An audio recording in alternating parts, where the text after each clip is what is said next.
Hey everyone, welcome to the Member Launch podcast. So, this is a live recording of our podcast today.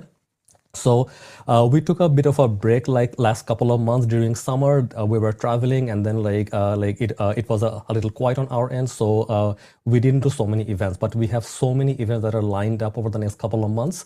So do take a look on our website, and they're already posted. I think like we have a busy fall, so 6 or 7 events already posted. So do take a look and sign up if any of them look good to you. All right. And we're going to like start the live recording in just 1 minute. But before I do that, I see more people are joining. If you don't mind like quickly typing on chat where you're joining from, you can just like type your city, state, and province very quickly. Amy Archer is from Texas. Hi, Amy. Montreal, Quebec. Toronto, Ontario. Edmonton. Harrisburg, Pennsylvania. Halifax. Okay, so we have a good mix of like US and Canadian crowd today. Anyone else wants to type where you're joining from? So we just know like where you're at.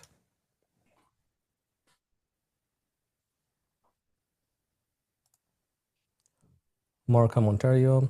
Okay, that's wonderful. Bill Ron is in DC. Hi, Bill. Good to see you here.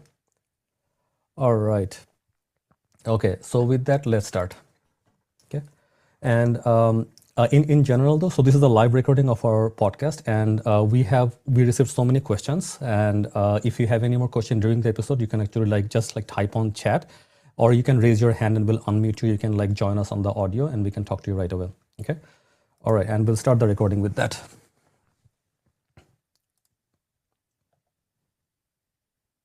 Hey everyone. Welcome to the Member Lounge podcast. In this podcast, you learn how to grow your professional association.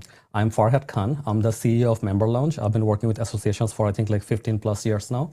And I'm the CEO of Member Lounge. And who we are at Member Lounge, we are a membership management system and member engagement platform. So we help associations double their member engagement with AI. And this is a live recording of our podcast. We got so many amazing questions from the audience who actually joined us live. So we will take the questions, and I think we're going to have an exciting talk to them. The topic of our podcast today is Gerald Bram, our guest. He actually did a pan-Canadian study of like how AI is being used like across Canadian associations and association executives. So I think this is a like good representative of like how like people are using AI right now. And even though like it's not like a full picture, many people didn't take the survey. So this is like a good subset still, we think. And we are going to get some like very good takeaways on what they're doing and at what depth they're using AI, and like what are the key takeaways from there. Alrighty. So with that, I'm going to like introduce like Gerald. Raphael, can you please spotlight Gerald? Okay. Gerald, welcome. I'm so excited to have you here on the podcast today. Do you mind like telling us a bit about yourself and your work? Sure, happy to do that, Farhad. Can you hear me? Everything good on my end? Yes, we can hear Perfect. you. Okay. So yes, happy to say hello to everyone. Great to have you here. So my name is Gerald Bram. I am the principal at Bram Research, and I have been a researcher for my entire career. And for the past, I guess, about as long as you have, Farhad, maybe 12, 15 years, we've really focused our attention on the association world. And we do primarily member engagement surveys, member satisfaction. We do some compensation and benefit surveys as well amongst professional associations. And periodically, we will dip into special topics, special areas of interest. And AI is one of those special areas of interest. Just to wrap up my bio, so I do have my CAE designation. So as I said, we're fully immersed in the association world. Just one disclaimer here before we jump in, Farhad. So Farhad and I were chatting the other day, and I said to him that my expertise is in the world of surveys, not AI. And as the old saying goes, despite the fact I play an AI expert on TV, I am not an AI expert. I am what I have to report to you today are the findings of our research amongst associations across Canada. And I'll be very clear a number of times throughout the presentation that this is what respondents told us. This is not coming, these words are not coming out of my mouth. So I'll do my best to kind of keep that distance between my area of expertise and the whole world of AI. But having said that, we can jump in. Farhad, would you like me to kick off the Yeah, presentation? for sure. Yeah. Go ahead. Go ahead. Yeah. And in the meantime, like while we are sharing our screen, so you're going to get like one CA credit, like if you're attending this. So if you want the credit, then just like reach out to us later on. So today's presentation, just to give you a little roadmap of where we're going today, I want to take a little bit of time just to talk about the objectives and method that we pursued in this survey. There are kind of six key areas that I then want to touch on. Use of AI at the staff level, use of AI at the association level. Very important to talk about potential concerns that respondents have at this juncture. I want to talk about AI guidelines and policies, measuring success and resources that respondents thought would be important for them. And finally, advice for those starting their AI journey. And here's where I jump in with my disclaimer. This is advice that our respondents gave us for other association colleagues who are starting their AI journey. So let me dive in. Just first of all, to talk about the objectives. I will say as well that this is just before I leap in here, this was a collaboration with the Canadian Society of Association Executives. And these are folks that I work with, collaborate with on some of these special topic surveys. And we've been able to establish a good working relationship with CSAE. And they were, I went to them in the spring and I said, look, I think this is a topic that would be very timely for us to look into. They were in full agreement and they collaborated with us in developing the survey and sending the survey out across their membership. So what we wanted to do was first and foremost provide a snapshot of AI usage amongst Canadian associations. There's really not a lot of information out there as to who's doing what the awareness levels are, what usage patterns there are, what concerns there are, etc. So we wanted to be able to give individual associations the ability to benchmark their activities. So basically give them a snapshot of what's going on out there in the AI world and let them determine, gee, we're actually ahead of the curve here in terms of the bulk of other associations, or we seem to be falling behind. We need to pick up our socks here and get in the game. And finally, just to share concerns, challenges, and some best practices we thought would be very helpful at this point. So as I just mentioned, this was a survey that we did in collaboration with the CSAE.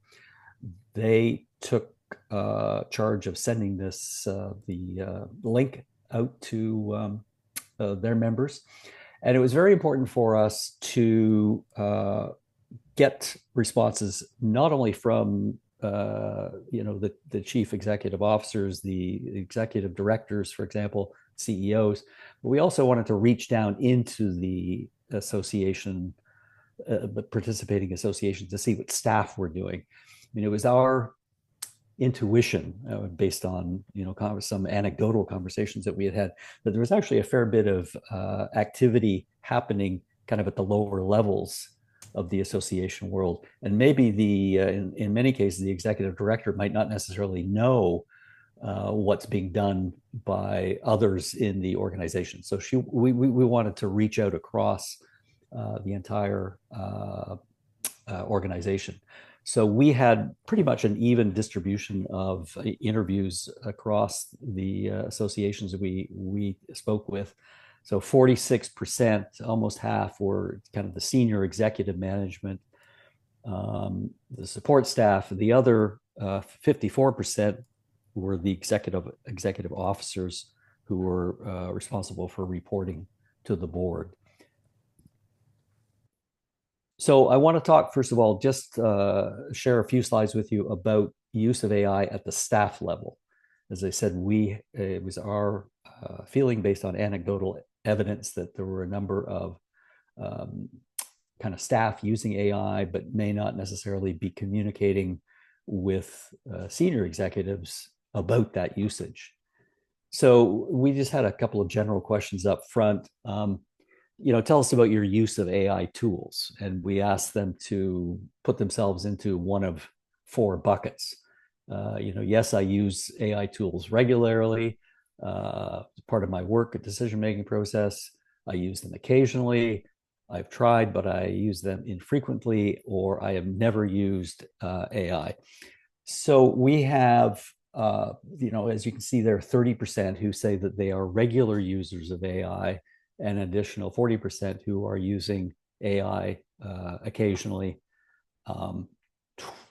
30%, almost a third, never used or using it very infrequently.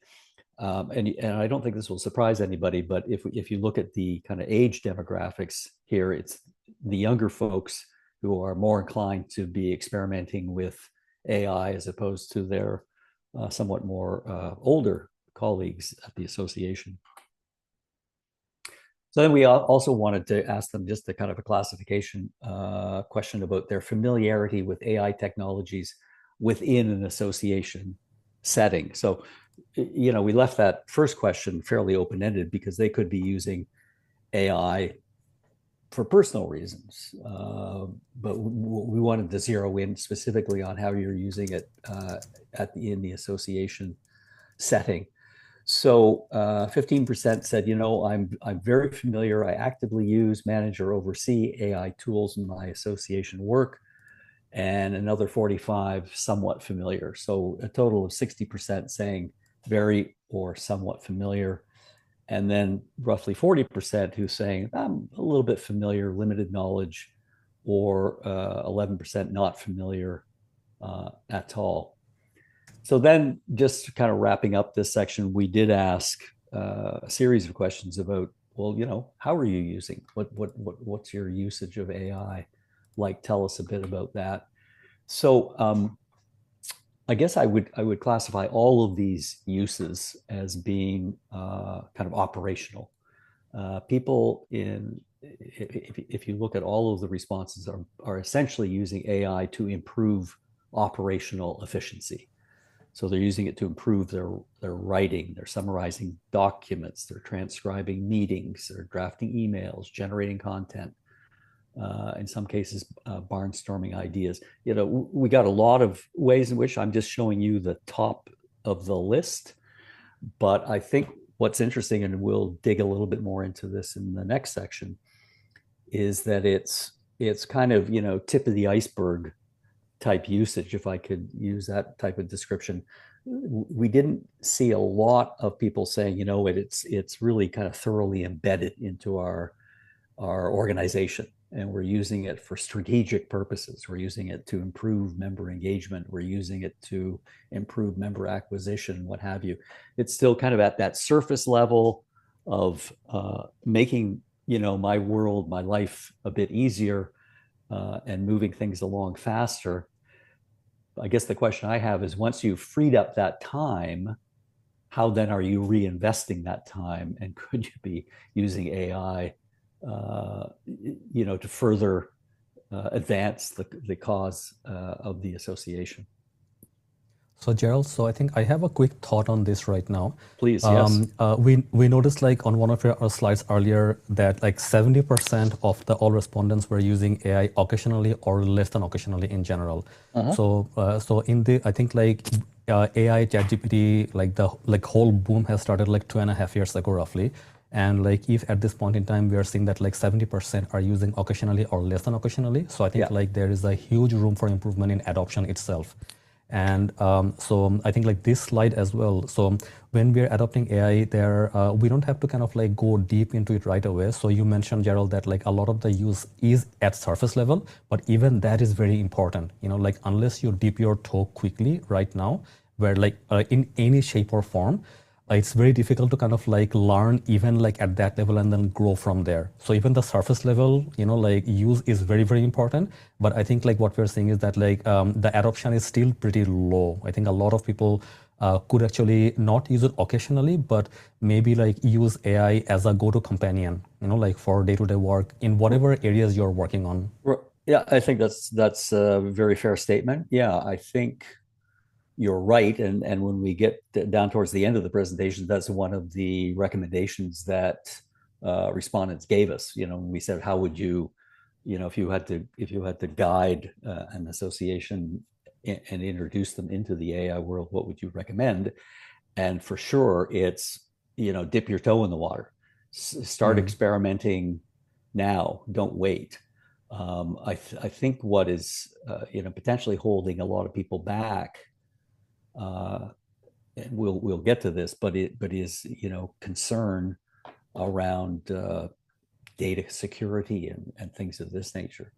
So Yeah. we'll touch on that momentarily, but I see no reason why associations can't be experimenting with using AI to help with their writing and content and things of that nature, because that doesn't entail any concerns in my mind about data security.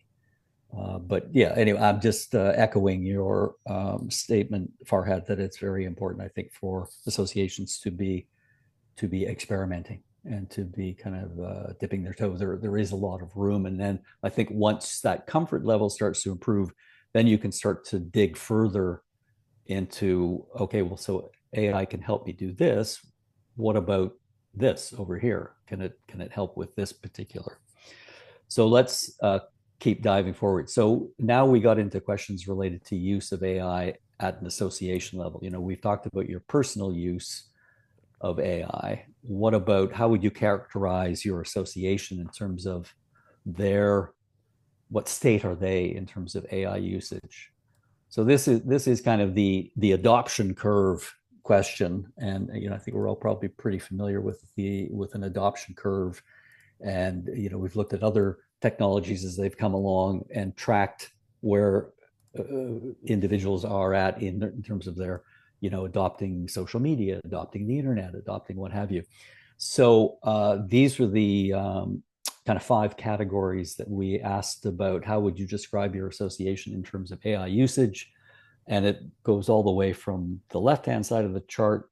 AI is integrated into our organization, 5% saying that, all the way to the right-hand side of the chart, another 5% kind of balanced with that of organizations saying, we're not considering AI at this point. And then sort of everyone in between. The biggest category is that what we've already talked about, that informal use by individuals at 37%, 28% saying, well, we're exploring, we're discussing, et cetera.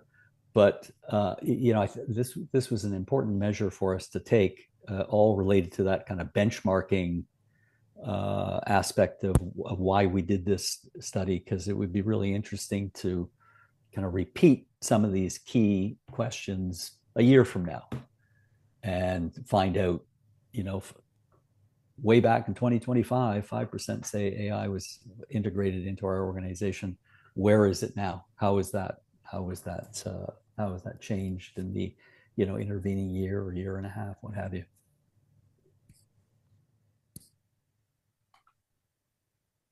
So this was another kind of descriptive type question. Tell us about your current use of AI tools as they relate to operations and strategic initiatives. So you'll see the big chunk of folks there, the 46% saying, AI is being used for specific tasks to improve operational efficiencies. However, AI is not yet integrated into broader strategic initiatives.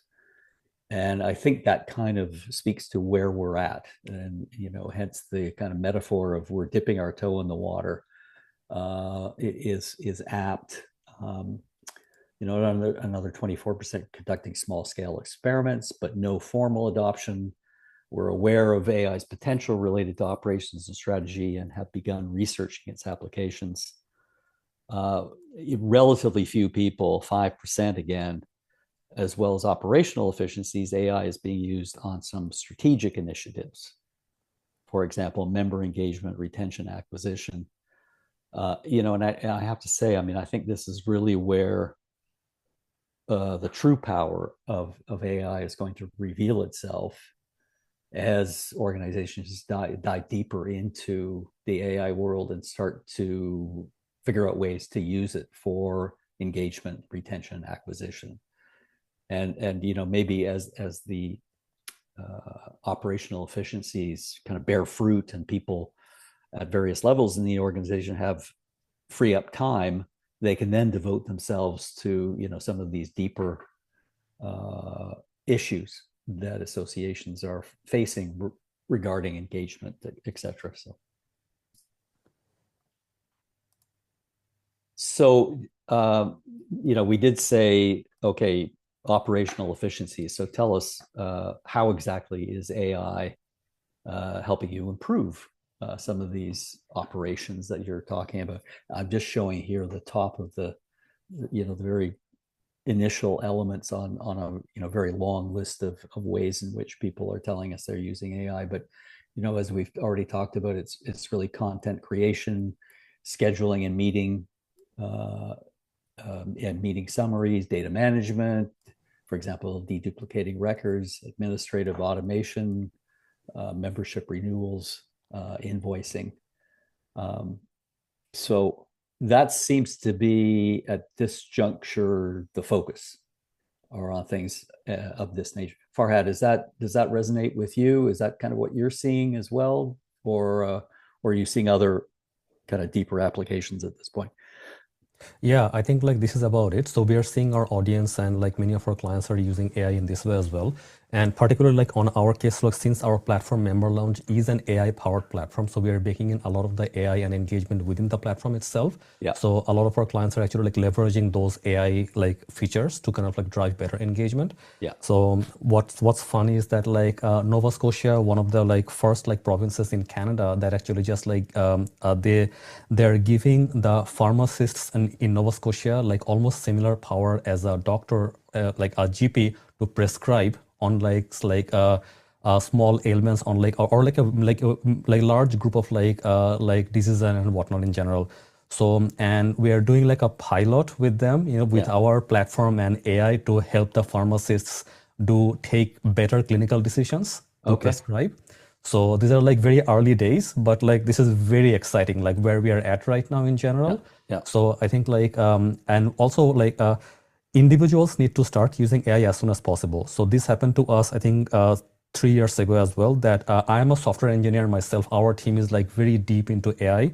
We are building AI, right? So we have to be deep. But 3 years ago, we were very nervous about AI because like when we were there, like even us like engineers, like we had like a good learning curve because the tools and technologies were all new. It was changing all the time.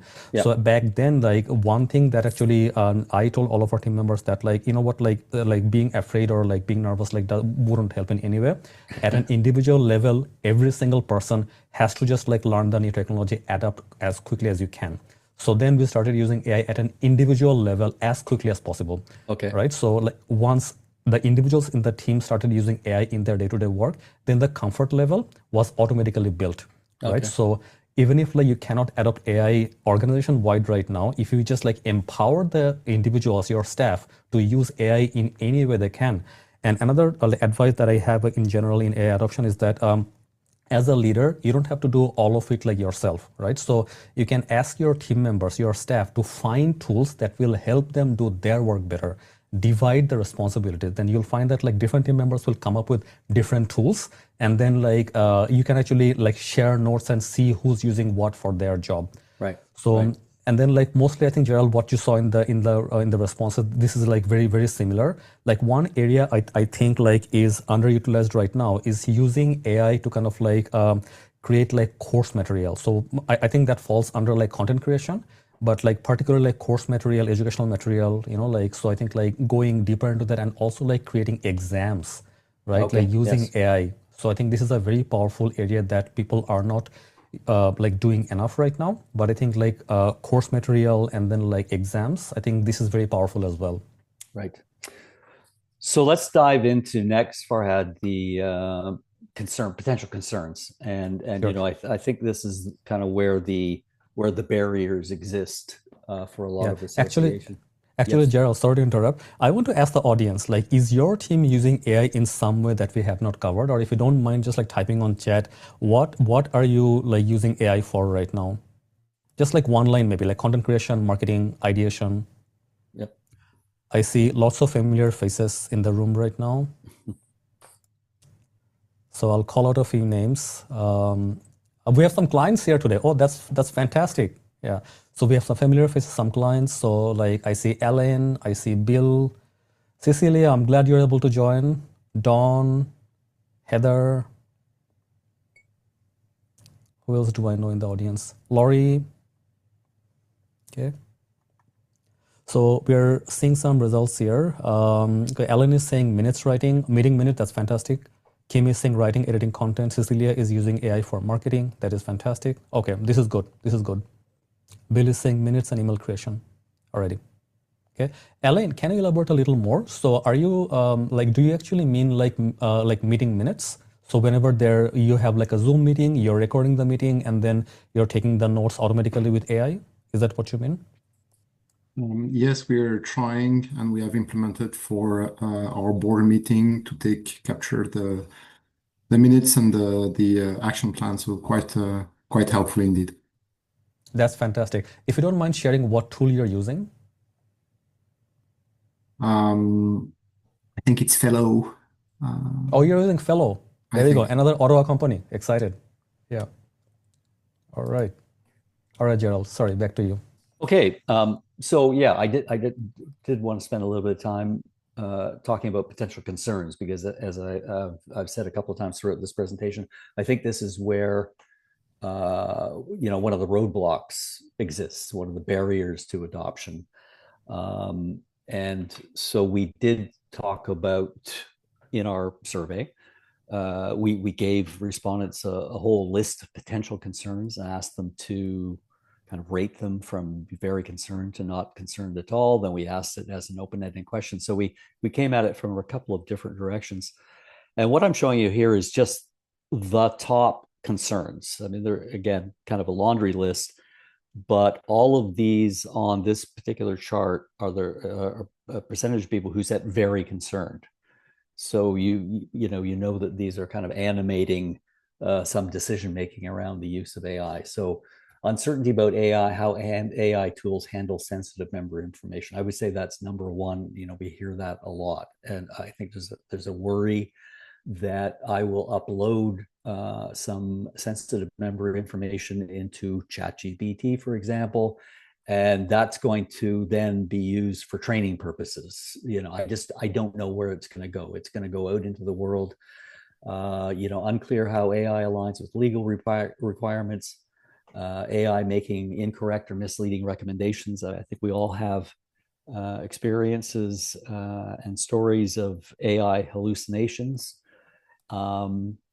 Quality control over AI generated content, concern about who owns the AI created materials. So, a lot of questions out there, and I think that, as I said, I think that this is, until these get sorted in the minds of association executives, I think this will kind of be putting a halt on how far along some associations get in terms of their AI adoption. So we did Yes, I talk. think. Yeah, go ahead. Sorry, Gerald. Yes, I think like on that note, like if you don't mind going back to the last slides. So there are like many concerns people have like right now in general, like, and one, like the main one being like privacy and security in general, who owns the content, and also like Gerald mentioned like hallucination, like for those who don't know what hallucination is. So like just like us humans, we hallucinate sometimes, and like we see something and think it's real, but it's not real, like we hallucinate. AI does the same thing. So sometimes when you actually ask it a question, it will very confidently give you a reply, in such a way you will think it's right, it's correct, no hesitation, but it's actually like wrong information, right? And or sometimes it's outdated. So like technology and data has like advanced right now, but then like that particular AI was trained on an older version. So the data you got right now is completely misleading right now, right? So there are many examples of like hallucination. So sometimes when you're using AI, it is like helping you a lot in general with your day-to-day work, but it also adds a verification burden on you, that when you get the response, you have to verify to some extent. That's why I would say is that I wouldn't give AI the full power to create all the content to someone who is not an expert in a domain, because then that person who's not the expert in the domain will not be able to catch that AI just hallucinated and gave me like wrong information. Right. You have to make sure that professionals are using it in a way that like they can verify the content on their own, or there is a second person just taking a quick look at it to Right. confirm the accuracy of the data. Right. And another way to kind of address some of these issues, I think, let's go through this. I think there are some audience questions. I'll get to that at that point. How to address some of these concerns. We can address all of these concerns, for your AI adoption. I'm just going to very quickly give you my AI hallucination story as an example. I'll make it quick, but I was putting a proposal together for an association client, and I was trying to discover, they were a provincial association, and I asked AI to give me the names of similar associations across Canada in the other provinces. And AI very confidently came up with a list of, well, in Saskatchewan, the association is the Saskatchewan, blah, blah, blah, blah. And it did that for every province in Canada. And when I dug deeper and started to Google some of these associations, they didn't exist. AI was simply trying to, kind of please me, and, came up with something that sounded reasonable. And it was, it's kind of comical, but also very concerning at the same time, So that's my contribution to the AI. Actually, on that note, Amy, do you want to come on mic? I think you have some fun stories to share. If you don't mind coming on mic and share your experience. I see the chat. Sure, I was eating pizza, so I had my video off and but okay. No worries. So with what you were talking about, Gerald, I was just going to write to you too. That was very interesting about giving you fake associations. I was going to respond to that. So whenever I like ChatGPT or Gemini or something like that, I always ask it to give me its sources. And then I always go check it. Yeah. But something I put in the chat, like kind of like the reverse thing that happened most recently, I actually asked, and I have an account with ChatGPT. I asked ChatGPT to point me to research on the effectiveness of homeopathy. It came back and told me that there was none, which is not true. Right. I said, you're wrong. And then I uploaded, really, it was like 60 links of PubMed and credible studies about homeopathic medicine. And then it came back and said, oh, you're right.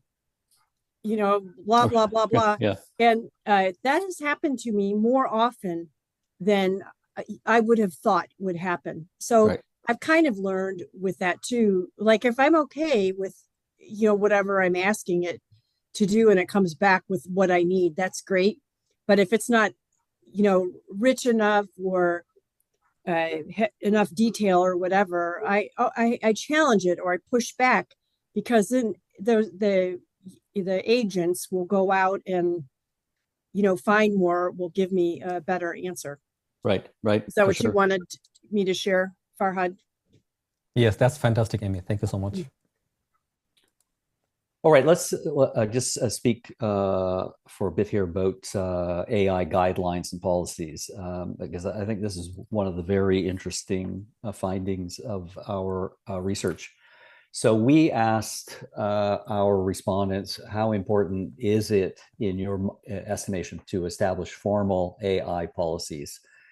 And as you can see, an overwhelming percentage of people, almost 2/3, say, well, that's very important. AI policies are essential for responsible implementation. Another 23% said, yes, they're somewhat important. So this was the kicker in my mind. You've told us how important these are to you. Do you, in fact, have guidelines and policies in place? No. 74% said, no, we do not have guidelines and policies in place. So just a bit of a disconnect there. I've subsequently kind of thought about this a bit more. I suspect that many of them said no because they were, perhaps, to be generous, working on their guidelines and policies. I don't know whether or not that's the case, but clearly it's important. I think we can all agree, and association executives across the country generally agree. Yes, it's very important to have them, but we see almost a total lack of guidelines and policies in place. So, I think this is definitely one area where associations need help, in terms of, formulating what these guidelines and policies might be. And we did talk about, sorry, I'll just continue my train of thought here. Do you plan on adopting guidelines or policies in 2025? No, 61%, yes, saying 39%. So, I think there's a lot of sort of equivocation out there right at the moment in terms of guidelines and policies. And just in conversations I'm having, again, there is a lot of questions about, well, gosh, how do we do that? How do we put together guidelines and policies, and what should they be? And just how do we formulate these?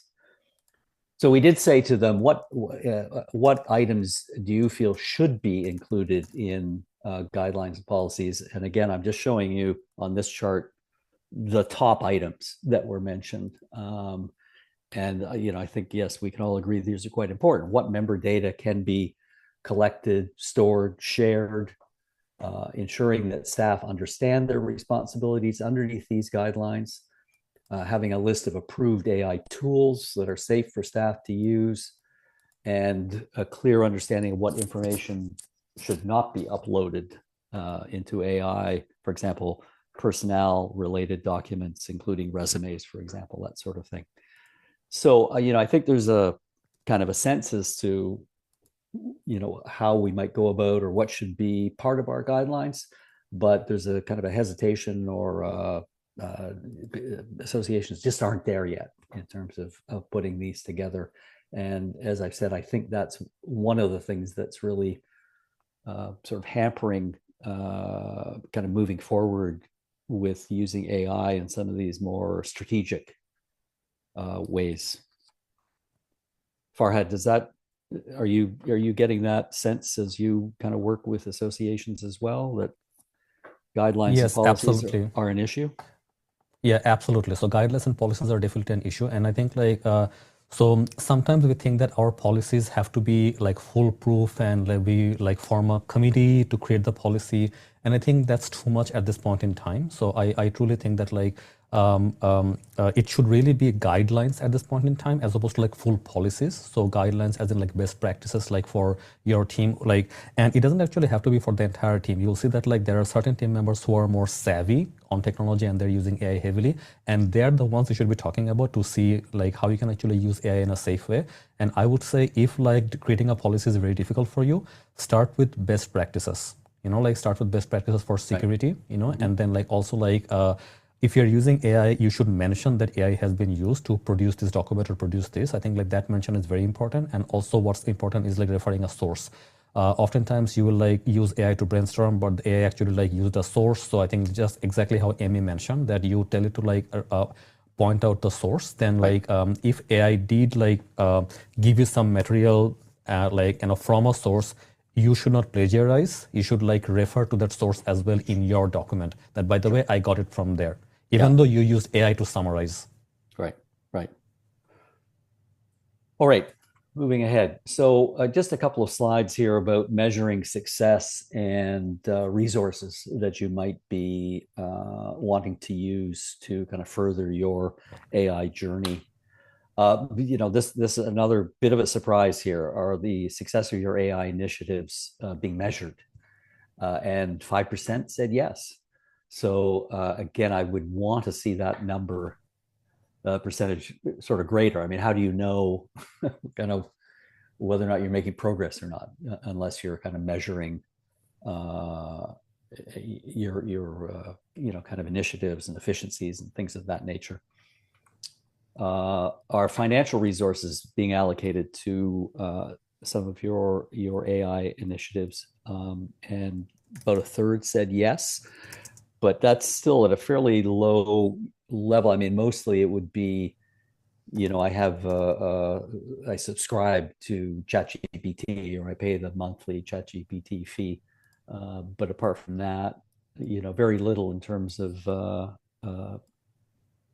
kind of financial resources being put to AI initiatives. So I'm going to come to the conclude here with respondents' advice for those starting their AI journey. And again, I hasten to add here that these are the words from respondents. These are not necessarily my suggestions. However, having said that, they all seem pretty reasonable to me. So this is what we said. This was a kind of a concluding section of our survey. We asked all of the respondents participating, what advice would you give to an association who's just kind of beginning their AI journey? And I'm just giving you kind of direct quotes from the respondents who took part in the survey. So put policies in place before widespread adoption. Check, I agree with that. Run it by the board and create a general policy. So I think this is an interesting kind of consideration. And Farhad, just from what you just said, you may not agree with this, that perhaps at this point we don't need to get the board involved. Perhaps we just need guidelines at this point before we put into place policies. Test in different ways before adopting a full list of when to use. Tread carefully, learn everything you can about it before adopting it. I think those are all fair statements. Farhad, I think you would agree very strongly with this one. Start now and accelerate adoption with your team members, as it is a distinct competitive disadvantage if you're not using any AI tools or processes. Remember, AI is a tool, not a replacement for a human. It still requires human touch and fact checking. The human piece needs to remain involved for all AI generated content and activities. So again, I think those are very sound recommendations, and I do not disagree with them. I think the other thing that I would throw in, I was just thinking this as we were kind of going through the presentation today.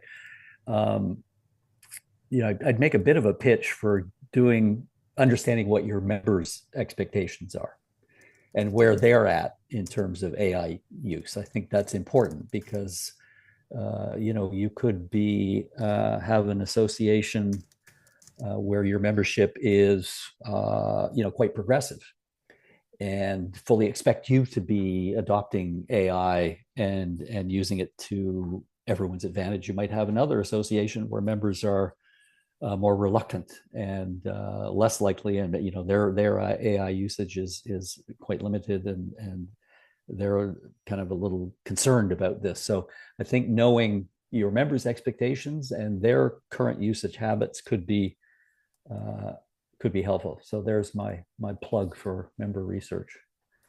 My apologies. No worries. That far ahead is sort of the end of my presentation. So happy to answer questions and then further our discussion. I'll end the slideshow now. Does that sound reasonable, Farhad? Sure, absolutely. Yeah. So I think I took some quick notes from the last couple of slides, and there was one slide where a lot of people mentioned that we should actually have a policy approved by the board, before adoption. So I do agree with that you actually need a policy that is approved by your board. But then if you wait for that, I think you'll be 1 year behind. The whole the policy creation and then approval by the board will probably take a whole year for you, right? So, yeah.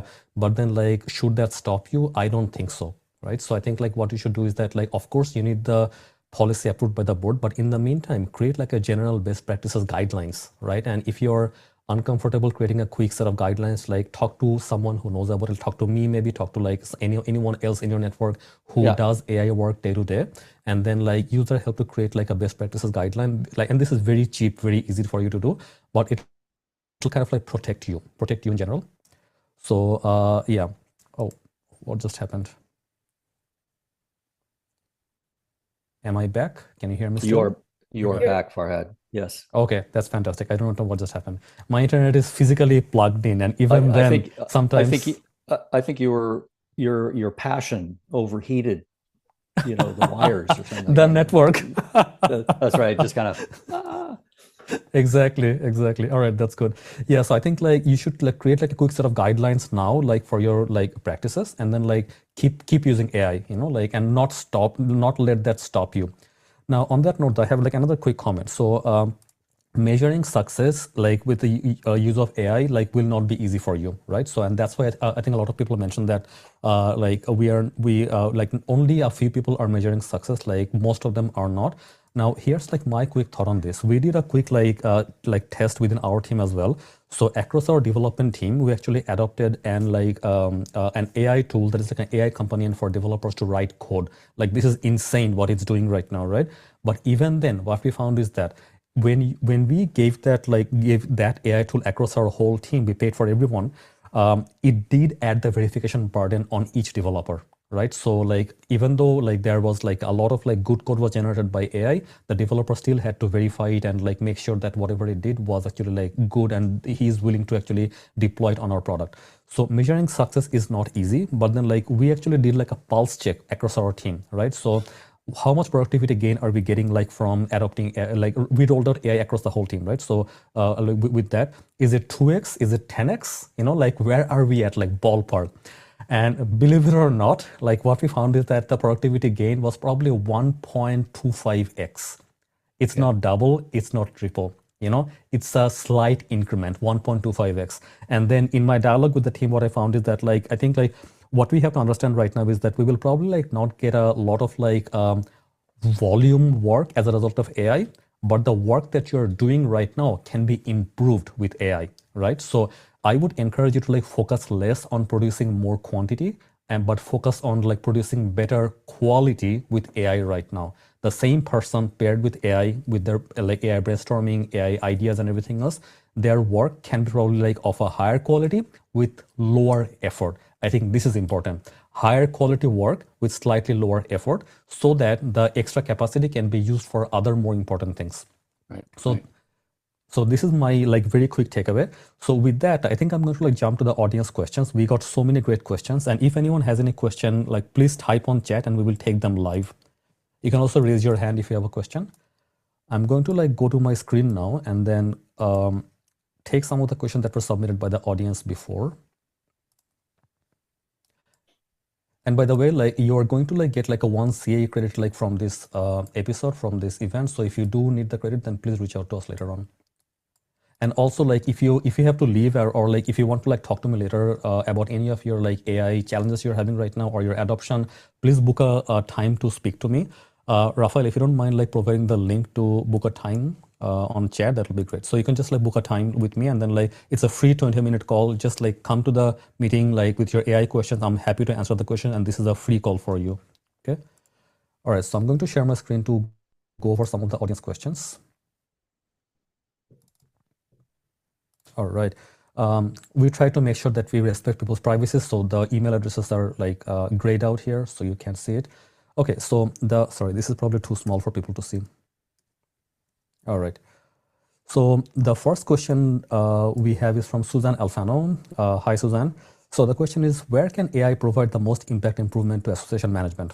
So my thought right now is that like you'll see that like AI adoption, AI tools, technologies in associations, it's still at its infancy. Like there aren't too many like tools that can be applied association wide right now.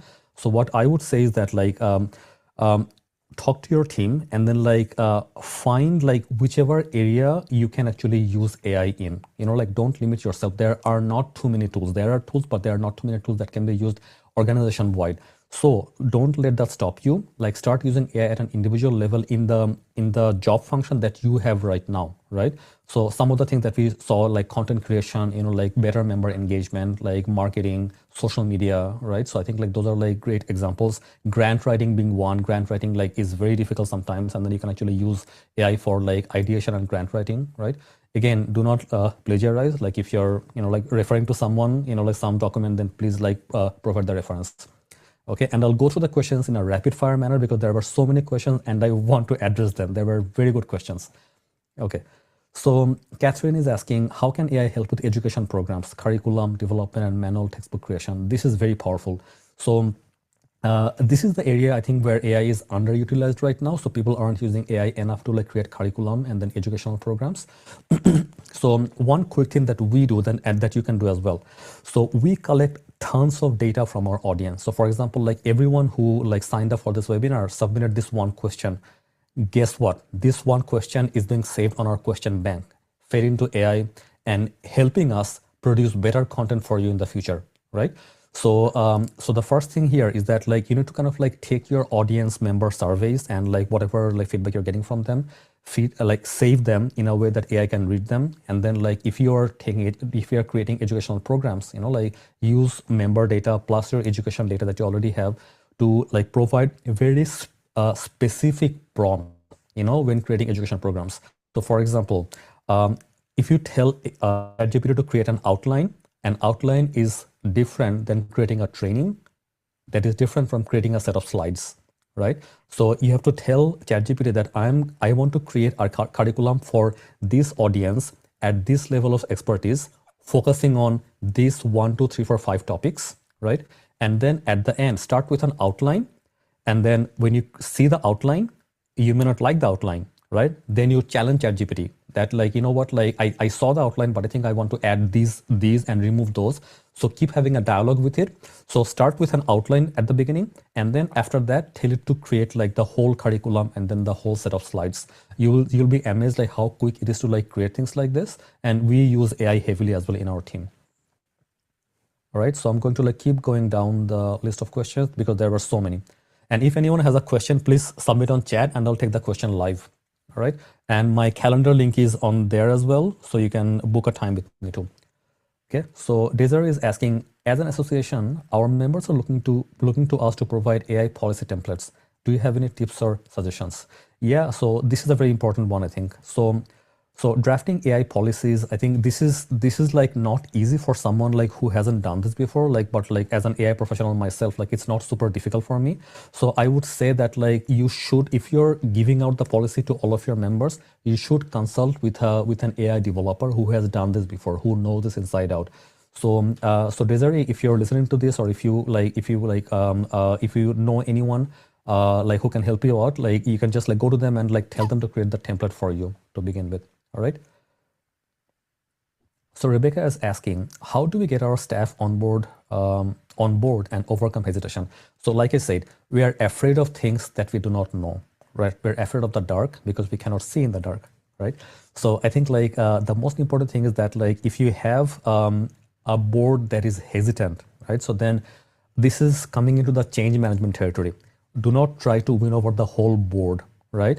You need to find that one person, one champion who is already using AI or who's in the middle. Just like elections, you cannot sway someone from the right to the left. You cannot like sway a left to the right, right? It's the people in the middle who decide the deciding votes, right? Same in change management. So when you're trying to like win over the board, find that one person who's in the middle or the person who can be your champion. So win that one person over and use that person's energy to kind of like win the rest of the board over. But again, very important, the board, like team members, has to start using AI at an individual level for them to become comfortable.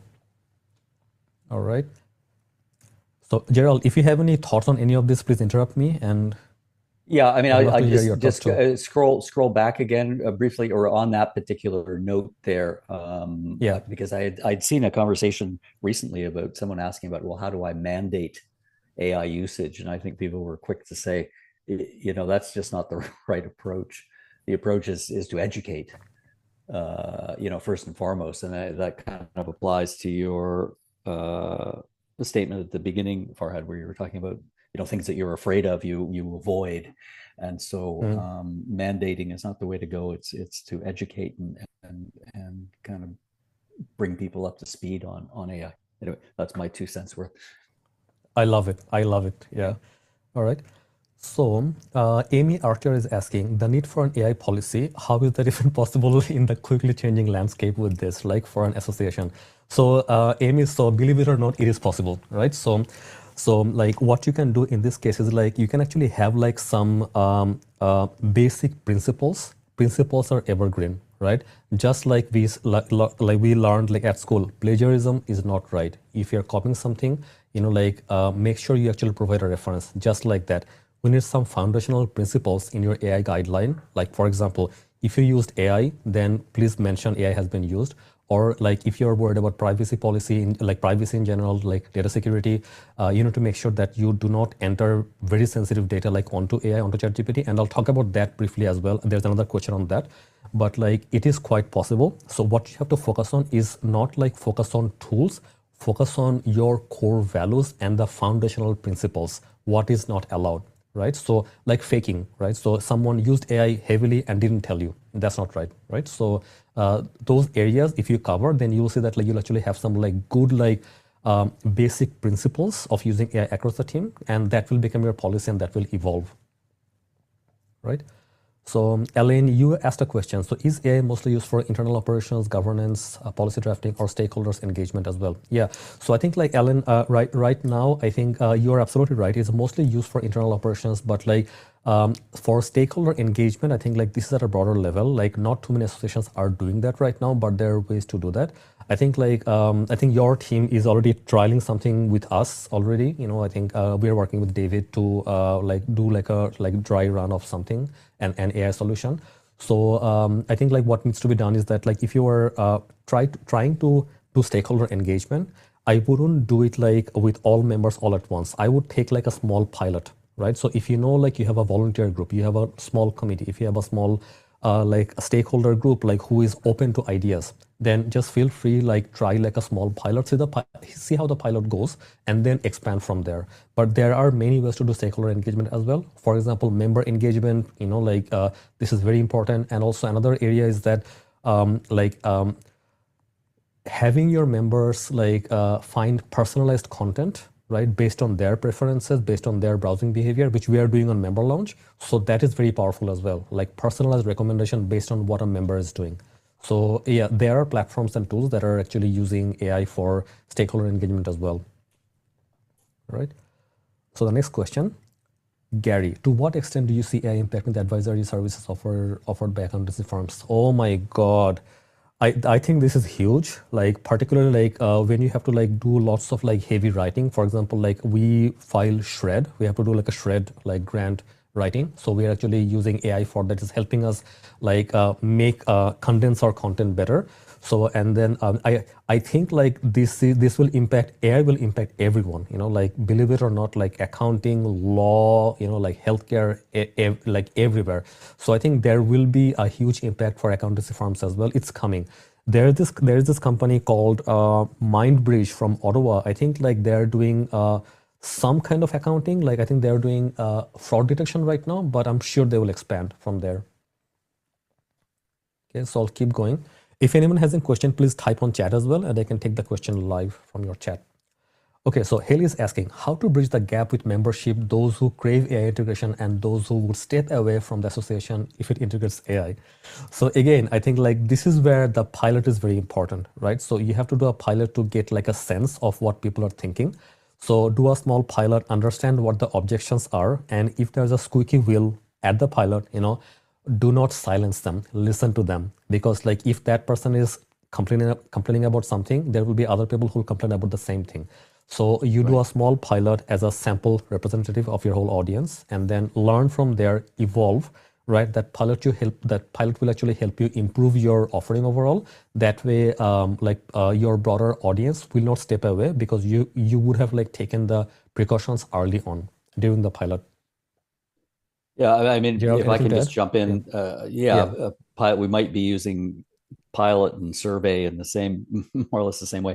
I mean, the advantage of a survey, I think, early on in the process is that it's not terribly expensive. I mean, if you did a survey and you found just an alarming number of percentage of your members who would say, I am violently opposed to using AI, then I don't think you may even go down the pilot road, or you might sort of reevaluate what you're doing. So anyway, yeah, I agree with what you're saying, but I would also say a survey is another alternative early on in the process.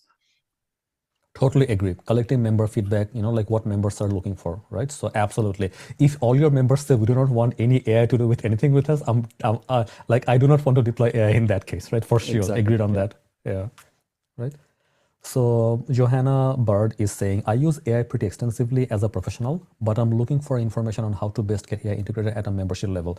Yeah, so I think this is tricky, but not so much, right? So if you're trying to involve AI at a membership level, you have to work with one of the AI vendors who will actually work with your member data, volume data, right?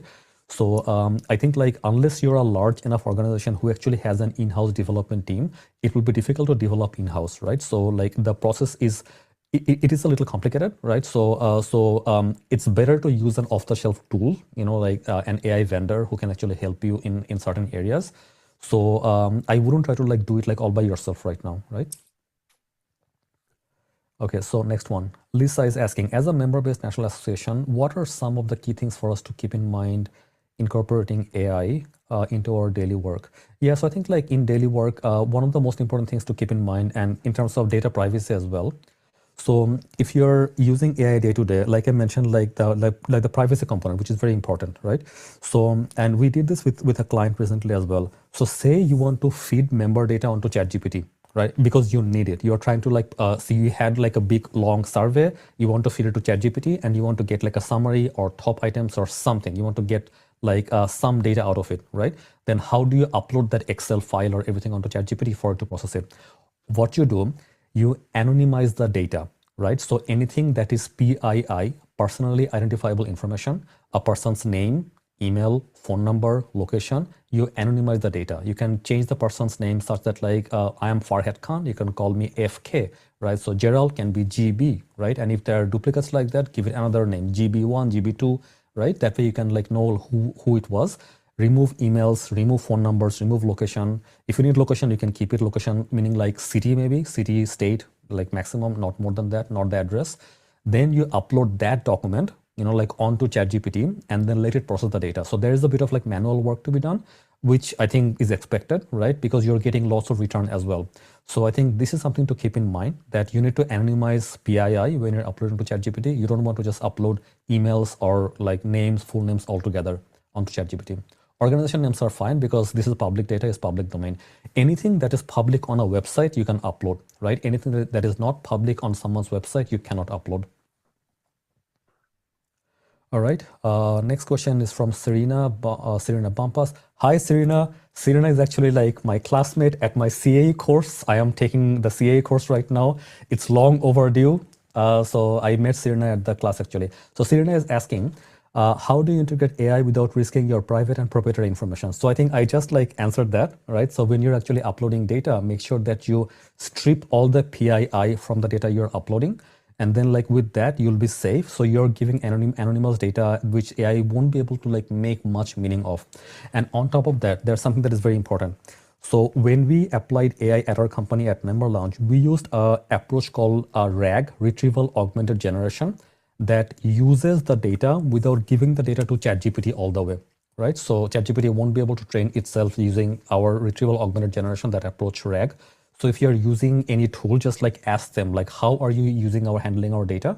Are you giving away PII to ChatGPT or whoever your AI model is? All right. So I hope the answer is helpful, Serena.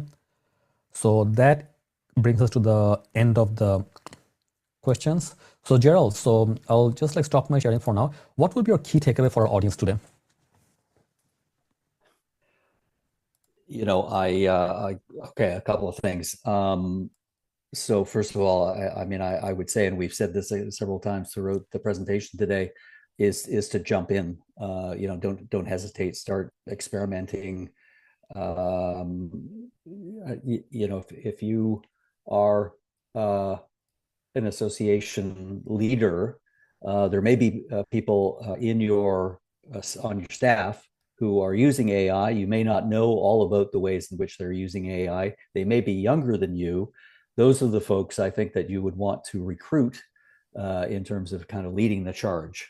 I think, secondly, I would say that the whole kind of policy guideline question is a bit of a barrier for many associations at this point. So again, it doesn't have to be perfect at this point, but you should be getting some guidelines in place related to member data that can or cannot be uploaded to ChatGPT, tools that could be used, what the staff's responsibilities are around the use of those tools. And, I think those are the kind of the two big things that I took away from the survey that we did with CSAE members. And I would just underline again and again the importance of kind of diving in and starting that experimentation and experiencing some of those kind of operational efficiencies that exist for those. So that's kind of where I'm at right at the moment. That's fantastic. Gerald, how can people reach you if they have any question or if they want to work with you? You can reach me. You can just find me online, Bram Research Inc. Easy enough to www.bramresearch.com. Happy to chat with you. Happy to chat with you if the idea has any kind of traction out there of doing a quick survey with your members to see where they're at, what their expectations are. We're happy to talk to you about that. And so look forward to kind of moving further on this front, and perhaps we'll be chatting again a year from now, Farhad, and we can kind of update some of these numbers. Absolutely, yeah. Amy, you have a question? You can come on mic, you're muted. Amy, we can't hear you. You're on mute. I'm sorry about that. No worries, yeah. I am thinking about how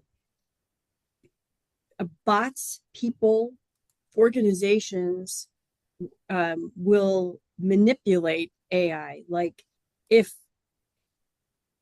I understand how it works now. They go out and scrape, but if AI is always learning, couldn't people intentionally feed like ChatGPT information that is not correct or something because they want to manipulate the space, or an industry or profession or data or something? I'm wondering if there's any discussion or something about that. Absolutely. This is a huge concern, Amy, right? So bias in the AI data, right? So, and bias can come from multiple sources. So there are like people who with like bad intentions who are kind of like feeding like incorrect data, misleading data on purpose, right? That's one. Yeah. And then also like the AI developers themselves. So AI developers, like the developers who are like in the ChatGPT team or any of the AI team, they have a demographic, right? They may have, we all have biases, regardless of who we are, we have some biases, right? So whoever is coding, developing the AI, like some bias would actually like make it into the tool, and the big AI platform, they're actually like taking it like very seriously, right? For example, like ChatGPT, Gemini, they're all taking it very seriously, right? So like they're probably like more trusted. That's why you'll see that like when they're like giving you any reference, they're actually giving you like good references in general, or it'll tell you that I found this on a Reddit search, right? It will actually tell you where it found it from. So it is quite possible. And another key thing that is important right now is that this is like the GEO, generative engine optimization, right? So that's why what's happening is like the big like AI models, they're trying to only source content from reputable like sources. So for example, right? So if I wrote an article, right, and that article got published on CSAE, right? CSAE or ASAE, right? So it will go to CSAE, ASAE first to see the source of the article, then link to me, come to me, and then read my article, right? So like they're actually trying to like make the content like more trusted this way by going to the trusted sources first, as opposed to going to the source directly all the time. Now, something I don't know if you're familiar with this, but sorry, go ahead. Can I ask you a question just to backtrack? Yeah. So what I thought I heard you say then is like for an association. I mean, we have been talking a little bit about this, the tagging for the GEO. Yeah. That's something that is necessary to do so that we will be regarded as respected versus all the other data that's out there that they're scraping. Is that what I heard you say? Absolutely, right. And then remember, like in the previous days, like with SEO, we had an idea of backlink. Backlinks were very important. Backlinks are still important from reputable sources. Backlinks are still important for GEO as well, because that's how like the AI models are like understanding the reputation and the quality of your content. So yeah, and if you already did like a good job like with SEO before, you're fine, because all your backlinks, your content and everything will still work, which happened to us, like as opposed to like hacking SEO, we focused on producing high quality content the entire time. Like, I don't know if it's my 100th or 200th webinar, I don't remember, but like for the last 4 or 5 years, we have been just like pumping out high quality content, right? And like lo and behold, like we are at a good spot right now, because we focused on the foundational principle, as opposed to hacking. We focus on the principle that like people need content, they have questions. What is the question? Can we answer them? Alrighty. Okay. So with that, I think like my final takeaway overall for today for the audience is that like AI is the new frontier, right? So technology always moves forward. It rarely moves backward. How many of you have land phones at home today? I think like most of you do not have any land phone. Why? Because technology has moved forward and you're all using cell phones. AI will be just like that. So I think like long back, like when we all had calculators, when calculator just came out, people use calculator as a tool, right? AI will become that commonplace as a calculator. And now even calculators are obsolete because you have calculators on your cell phone. At one point, the current AI tools will become like that. So the whole idea here being that like AI is just a tool, like you do not have to change yourself to adopt AI. Think of wearing an outfit. When you go to a conference, you wear a nice suit. When you're at home, you're wearing PJs, right? So like I'm wearing a shirt because I'm on a podcast. So think of like AI as a tool. It's an outfit. So you do not have to change yourself to wear a nice suit, right? So like use the tool that is best suited for the job, and AI and other tools are just like that. If it helps you do your job better, just use it. You do not have to change who you are. AI will not change who you are, right? You may disagree with a few things over there, but then like that's perfectly fine. Disagree, but still commit and adopt the technology as soon as you can. So with that, we will wrap up for today. Gerald, thank you so much for being with us. Okay, happy to be here. Alrighty. So with that, we'll wrap up. We hold a lot of webinars and like podcasts like throughout the year. There's at least like 2 events every month. You can look up our upcoming events on our website at memberlounge.app. Again, that is memberlounge, all one word, .app. And I'll see you on a future episode. Bye for now.